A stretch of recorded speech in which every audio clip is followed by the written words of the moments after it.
Hello, my name is Richard Hatchett and I'm a Principal Lecturer in Adult Nursing here in London, England. I want to talk to you a little bit about professional development in your nurse-led clinic.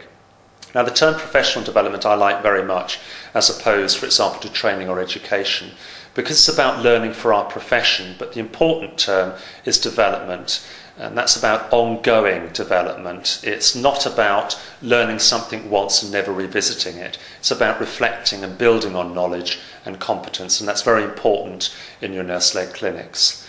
Important to remember, of course, there are many ways to learn. You've got your universities, schools of nursing and higher education, colleges or institutes, and these are very important parts of our professional development in any part of nursing, including nurse-led clinics.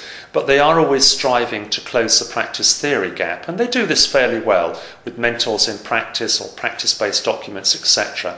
But it's also important to remember that we can't always release staff from nurse-led clinics, so we have to think of different ways of developing and learning. It might be through mentoring, choosing a mentor in your practice area who you respect for their knowledge base, for their professional attitudes, behaviours, etc., and learning from them. So finding a mentor, might be a number of mentors who can support and aid your practice, is very important. And clinical supervision. Though this is a formal method of professional development and has become very popular in the United Kingdom.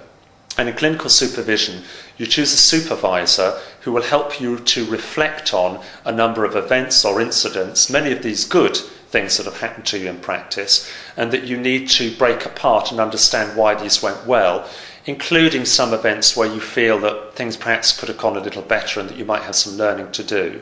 Because it's a formal process, many colleges and universities do offer study days or short courses on how to best utilise and best train yourself and your supervisor in the skill of clinical supervision.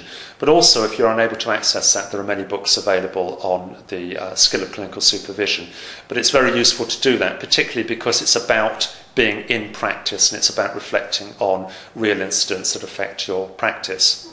There are, of course, team meetings where the whole team, multidisciplinary team, get together, can learn from each other, doing presentations, etc. But it's important that there is a good power base there, that people don't feel inhibited about speaking up and raising issues and learning from each other. The internet and journals are all very important as well. And of course, keeping a professional development portfolio, identifying in that where your deficits are and what you're going to do about those, and creating competency frameworks and professional portfolios, education portfolios, are all important areas of maintaining that ongoing development. What all of these areas, I think, have in common is the need to close the loop or the gap. And by that I mean just identifying deficits just raises your awareness that they exist. You're not doing anything about them. And we see this kind of closing of the loop or cyclical approach a lot in nursing. For example, we assess, plan, implement our care strategy and evaluate and go back to assessing again. We see it in audit, the audit cycles, etc. And we see it in reflection. We reflect on our deficits, we do something about it, and then we reflect again on whether our practice has changed.